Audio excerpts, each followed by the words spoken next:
Hello दोस्तों, खैरामार्ट GTM में आपका स्वागत है। और आज से हम यहाँ पर मैट्रिक का एग्जेक्टिव टाइप का क्वेश्चन एमबीडी गाइड का स्टार्ट कर रहे हैं, जो 2022 में इसका एग्जाम होने वाला है, जो कि एग्जेक्टिव में 100 में से 50 क्वेश्चन को जवाब देना होता है। और यही बुक का आज से हम सोल्यूशन मैथ का करेंगे। तो आप लोग खरीद लीजिएगा, जो मार्केट में अवेलेबल है, आसानी से अवेलेबल है। और आज से चलिए तो हम आप लोगों को एक क्वेश्चन लेते हैं। और जब वीडियो पसंद आए तो मेरे चैनल को खैरामार्ट जीटीएम को सब्सक्राइब और शेयर कीजिएगा। तो चलिए देखते हैं। अब पहला क्वेश्चन एमबीडी गाइड का एग्जेक्टिव क्वेश्चन। पहला क्वेश्चन है पाई बाय 3 है।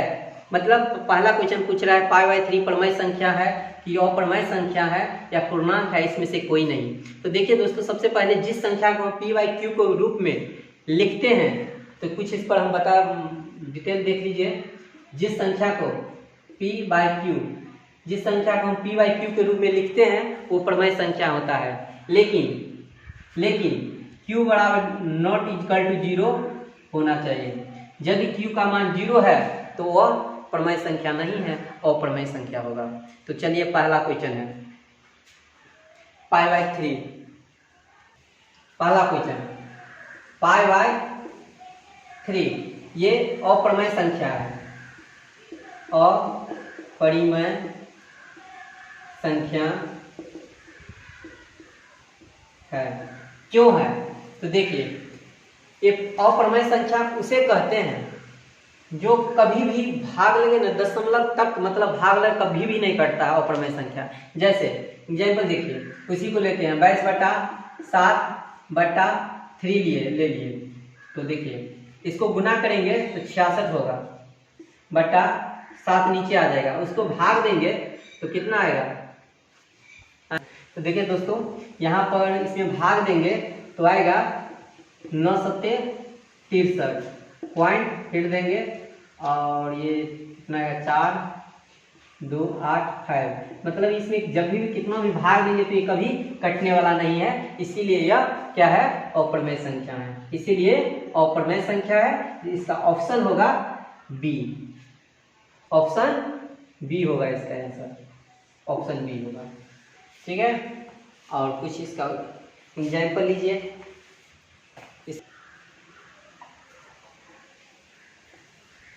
देखिए अपरमेय संख्या का कुछ एग्जाम्पल देखिए, जैसे कि √2, √3, √5 पाई, ये सब क्या है? सब अपरिमेय संख्या है। जैसे कि इसमें भाग देंगे ना तो इसका कभी भी पूर्ण वर्ग नहीं होगा। जैसे इसका वर्गमूल होगा, कितना होता है इसका वर्गमूल? 1.144213 dot dot dot dot dot. ये कभी भी इसका पूर्ण वर्ग नहीं होगा। तो पाई का जो मान होता है 1.7322 डॉट डॉट डॉट डॉट। और रूट पाई का मान कितना होता है? 3.1415 dot dot dot dot dot. इन सब का कभी भी पूर्ण वर्ग नहीं होता है। और एग्जाम्पल देखिए, और एग्जाम्पल होता है इसका, जैसे कि 3 + √5 3 - √5, ये सब क्या? अपरमेय संख्या। जैसे कि और देखिए 2√2 5√3 और 2√7, ये सभी अपरमेय संख्या है, अपरिमेय संख्या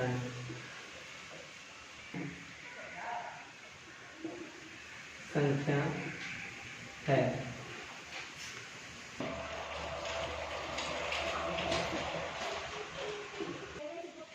चलिए अब दूसरा क्वेश्चन है कि 144 के अभाज्य गुणनखंड में घातांक है। मतलब कि दूसरा क्वेश्चन है 144 के अभाज्य गुणनखंड में 2 घातांक है। तो देखिए सबसे पहले तो इसका गुणनखंड तोड़ेंगे। 144 का गुणनखंड ऐसे भाग विधि द्वारा तोड़ेंगे। जैसे 2 से देंगे तो 72 × 144 होता है, 2 से देंगे 36 × 72 होता है, 2 से देंगे 18 दूना 36 होता है, और 2 से फिर लगे तो 9 होगा, फिर 9 में देंगे 2 से, 3 से लेंगे तो 3 तिया 9 हुआ। तो इसका अभाज्य गुणनखंड क्या होगा? इसका अभाज्य गुणनखंड, अभाज्य गुणनखंड 2 गुने 2 गुने 2 गुने 2 और गुने 3 हुआ। तो 2 के पावर कितना होगा? 4 है होगा, और 3 के पावर स्क्वायर। तो पूछ रहा है कि घातांक कितना होगा। तो दोस्तों देखो यही घातांक होता है, 2 के कितना घातांक है? 4। तो घातांक कितना हुआ? घातांक बराबर 4 इसका आंसर होगा, यानी जो ऑप्शन नंबर सी में है, तो इसका सी होगा आंसर, ऑप्शन नंबर 4 होगा। तीसरा क्वेश्चन है 45 तथा 60 का मौसम है, पूछ रहा है। तीसरा क्वेश्चन है, मतलब तीसरा क्वेश्चन जो पूछ रहा है 45 तथा 60 का मौसम है। तो देखिए दोस्तों, मौसम निकालने की कई विधि है। सबसे पहले हम आपको डिटेल दिखाते हैं कि मौसम कैसे निकाले, फिर शॉर्ट विधि भी बताएंगे, ठीक है। तो देखिए सबसे पहले क्या किया, बड़ा अंक में हम उससे हम मौसम निकालेंगे। सबसे पहले 60 लिखेंगे और 45 से इसमें भाग लगाएंगे, ठीक है। 45 से इसमें भाग लगाएंगे तो कितना से लगाएंगे? 1 मरतबे लगेगा। यहाँ लिखेंगे 1 मरतबे लिखाएगा, फिर इसमें से घटाएंगे, 0 में से 5 गया तो 5 बचेगा, और यहाँ पर फिर 5 में से गया तो 15। और अब क्या करेंगे, महत्तम समावर्तन क्या है, फिर 45 में हम 15 से भाग देंगे, एक अंक इस साइड कर करके, ठीक है। तो 15 तिया, अब 3 से लग रहा है, 15 तिया 45, अब दोनों कट रहा है।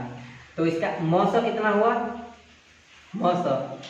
मौसम ये वाला इस साइड का जो मौसम होता है 15 होगा मौसम, यानी कि ऑप्शन इसका ऑप्शन नंबर 20 डी होगा। और देखिए परीक्षा हॉल में डिफरेंस विधि से भी निकालते हैं हम लोग, अंतर से कैसे मौसम निकालेंगे। 45 और 60 ये ट्रिक से निकालिएगा, कैसे निकालें, इसमें इससे बड़ा मतलब कि सॉल्व हो जाता है, मतलब मगर इससे निकालने के लिए ऑप्शन होना अनिवार्य है। जब तक ऑप्शन नहीं रहेगा तब तक इस विधि का प्रयोग नहीं कीजिएगा। देखिए इस दोनों के अंतर कितना होगा? अंतर 15 का है। और देखिए जैसे ही 15 का ऑप्शन में 15 है तो वही इसका HCF होगा। यदि 15 नहीं है ऑप्शन में तो इसको टुकड़ा कर लेंगे। जैसे कि देखिए ऑप्शन में इसका यदि 15 का ऑप्शन में नहीं है तो इसको टुकड़ा करेंगे, 5 या 15, या तो फिर ये इसी दोनों में से कोनो न कोनो ऑप्शन रहेगा, ठीक है, नहीं तो 15 होगा, क्योंकि यहाँ पर दिया नहीं है इसलिए 15 होगा इसका HCF 15 होगा LCM। इससे भी आता है और इससे भी आता है। सबसे बढ़िया तरीका है कि आप इस तरह से बनाइए। चौथा क्वेश्चन देखिए, 12/7 एक संख्या है, लिखा है एक संख्या है। तो 12/7 क्या है? एक परमेय संख्या है।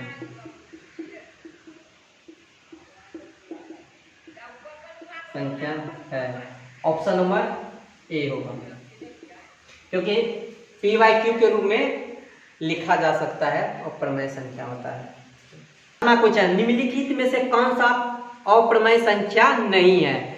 निम्नलिखित में से कौन सा अप्रमेय संख्या नहीं है? यहाँ पर 4 ऑप्शन दिया गया है, 4 ऑप्शन। पहला ऑप्शन दिया गया है 5वां नंबर का क्वेश्चन है। पहला ऑप्शन दिया है पाई, दूसरा बी में ऑप्शन दिया गया है रूट 7, और सी में ऑप्शन दिया गया है √2/5, और डी में दिया गया है 3√75/√48 दिया गया है। तो इसमें पूछ रहा है कि कौन सा अप्रमेय संख्या नहीं है, यानी कि कौन सा अप्रमेय संख्या नहीं है।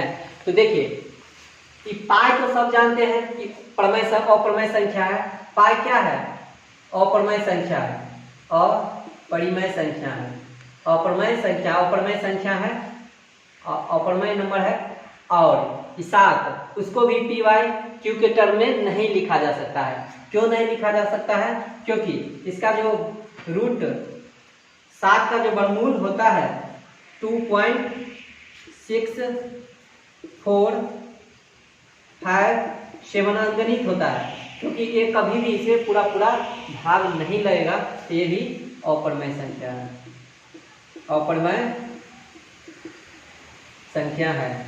और सी भी एक अपरिमेय संख्या है, क्योंकि 2 का वर्गमूल होता है, कितना होता है 2 का वर्गमूल होता है 2 का वर्गमूल होता है 2.14142 डॉट डॉट होता है, और 5 का वर्गमूल होता है 2.2.62360 डॉट डॉट डॉट होता है, क्योंकि ये भी अपरिमेय संख्या है, परिमेय संख्या है। अब ये डी क्या है, जब 3 का हो गया अपरिमेय संख्या तो चौथा ऑटोमेटिक होगा प्रमेय संख्या होगा, परिमेय संख्या होगा, ऑप्शन नंबर डी होगा।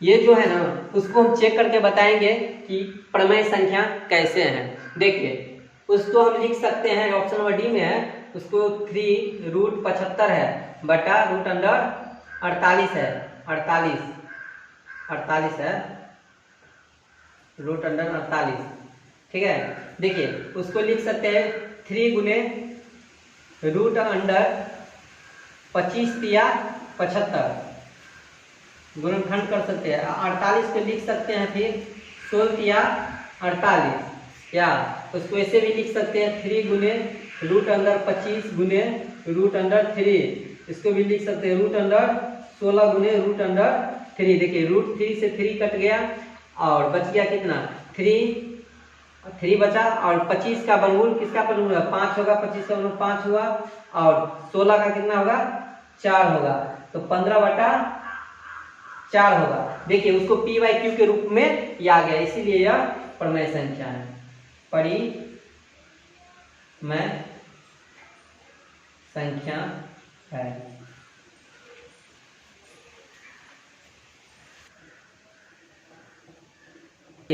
छठा क्वेश्चन 6 नंबर क्वेश्चन कह रहा है कि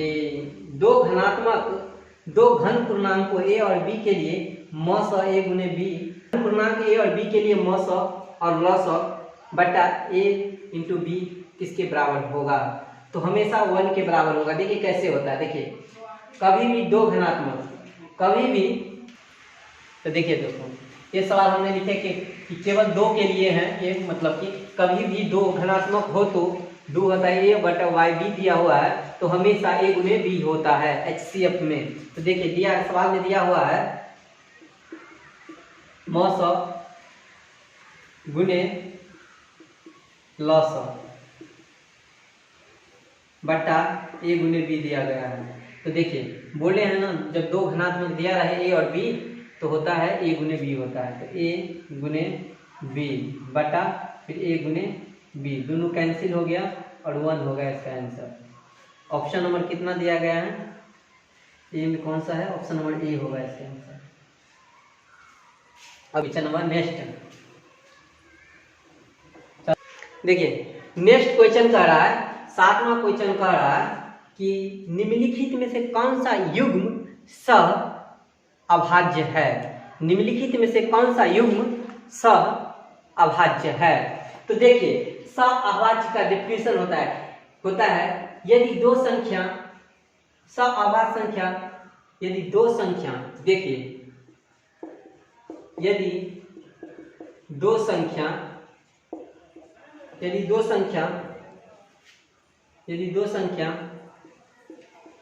सह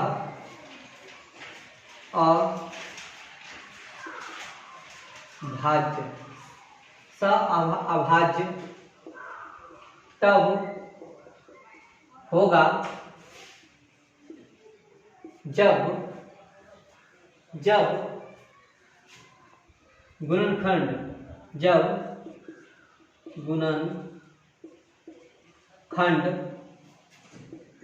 एक होगा। कहने का मतलब मेरा दोस्त ये होता है कि यदि दो संख्या का सह अभाज्य युग्म तभी होगा जब गुणनखंड एक होगा, यंता नहीं होगा। जब तक गुणनखंड एक नहीं होगा तब तक एक ही गुणनखंड होना चाहिए। तो देखिए ऑप्शन दिया गया है, ऑप्शन ए में लिखा हुआ है 15 और 20, इसको इस तरह से गुणनखंड कर लेंगे। देखिए a गुने 5 गुने 3 ये हो गया, और दूसरा इसी में कॉमा देके लिखा हुआ था, और a गुने 5 गुने 4, ठीक है। तो देखिए दोस्तों इसमें ये दोनों मिल रहा है और ये दोनों मिल रहा है, तो इसका कितना गुणनखंड हो गया 2। अभी यहाँ पर लिखे कि गुणनखंड हमेशा 1 होना चाहिए, तो ये सअभाज्य संख्या नहीं है, इसलिए कट कर देंगे। ऑप्शन नंबर बी में है, फिर बी में है 9 और 16 है। तो देखिए 1 गुने 3 होगा बराबर, फिर 16 का गुणनखंड करेंगे तो 1 गुने 4 गुने और 4 लिखेंगे। देखिए ये हो सकता है सअभाज्य संख्या, ऑप्शन बी होगा। और तो दूसरे आगे को भी, तीसरा को ऑप्शन नंबर सी को भी चेक कर लेते हैं। चलिए सी को भी हम चेक करके दिखाते हैं। ये 13 है, 13 और 52 दिया हुआ है। तो देखिए 13 का गुणे 1 गुने 13 होगा, और देखिए 1 गुने 13 चौका 52। देखिए इसमें 2 गुणनखंड आ गया, इसमें भी 2 गुणनखंड, तो यह सअभाज्य गुणनखंड नहीं है। ऑप्शन नंबर डी में देख लीजिए, ऑप्शन नंबर डी कह रहा कि 21 और ये 84 दिया गया है। तो देखिए 1 गुने 7 गुने और 7 या 21 हो गया, और इसको गुना करेंगे 1 गुने 7 या 21 चौका 84। तो देखिए इसमें भी 1 हुआ, 2 हुआ, 3 गुणनखंड आ गया, इसीलिए यह सअभाज्य संख्या नहीं होगा, ऑप्शन नंबर बी होगा, क्योंकि बी में एक ही अभाज्य गुणनखंड है। चलिए अब नेक्स्ट क्वेश्चन देखते हैं,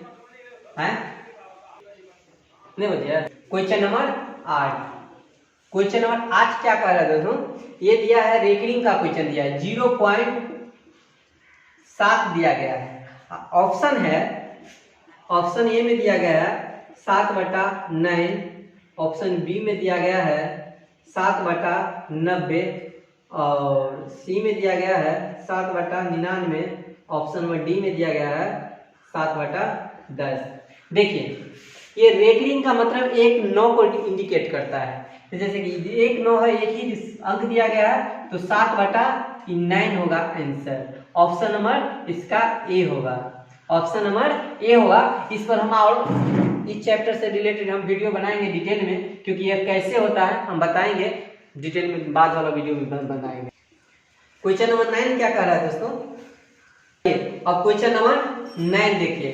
क्वेश्चन नंबर 9 क्या कर रहा है, 8 के पावर 0 दिया हुआ है और 8 के पॉइंट 8 गुने 0 दिया गया है, बराबर पूछ रहा है। इसका आंसर क्या होगा कि देखिए दोस्तों, किसी भी अंक के ऊपर में पॉइंट यानी कि 0 दिया रहेगा, इस तरह से लिखा है, तो ये हमेशा 1 होता है, 1 होता है।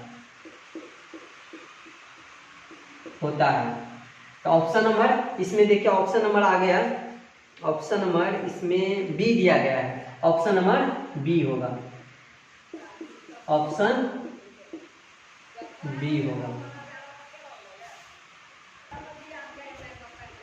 10 नंबर क्वेश्चन, 10 नंबर क्वेश्चन कर रहा है ए और बी सअभाज्य संख्या कहलाते हैं। अब ये दोस्तों थोड़ा देर पहले हम दिखाए हुए थे, क्वेश्चन नंबर कौन सा था, क्वेश्चन नंबर दिखाए थे, जिसका गुणनखंड ए होता है, 1 होता है, वही सअभाज्य संख्या होता है। तो देखिए इसमें दिया है दो संख्याओं का, दो ए और बी सअभाज्य संख्या कहलाते हैं यदि महत्तम समावर्तक ए इंटू बी बराबर है। तो देखिए सअभाज्य संख्या कब कहलाता है, जब इसका गुणनखंड हमेशा 1 होता है, तो इसका आंसर होगा 1, option number B,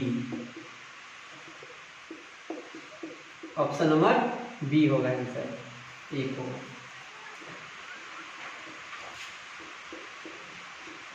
question number question number कह रहा है, यदि दो संख्याओं का महत्तम समावर्तक 25 है और लघुत्तम समावर्तक 50 है, तो संख्याओं का गुणनखंड निकाले। तो देखिए दोस्तों इसमें दिया है मौसा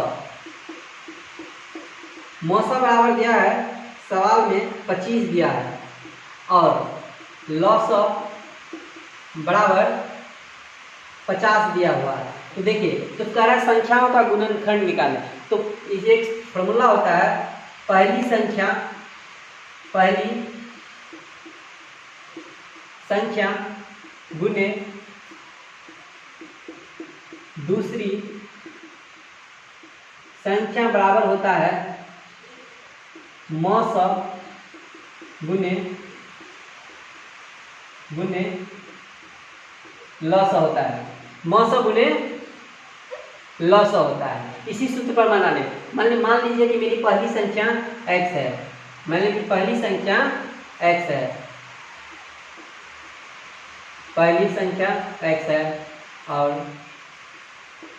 दूसरी संख्या y है। इसी दोनों का गुणनखंड कह रहा है कि बताने के लिए। तो देखिए, हम माने हैं, देखिए तो पहली संख्या हम x माने हैं, तो x गुने, और दूसरी संख्या हम y माने हैं, बराबर कितना है, 900 दिया है 25 और 900 दिया है 50। ये दोनों को गुना करेंगे तो कितना हो जाएगा, 25 5 गुना 10 2 12, एक जीरो यहाँ से बैठेगा तो 1250 होगा। और यही गुणनखंड निकल गया, दो संख्याओं का गुणन x गुने का 1250 होगा। ऑप्शन नंबर इसका ए होगा, option number A, option number A answer. तो दोस्तों, आज के लिए इतना ही, और मेरा वीडियो यदि पसंद आए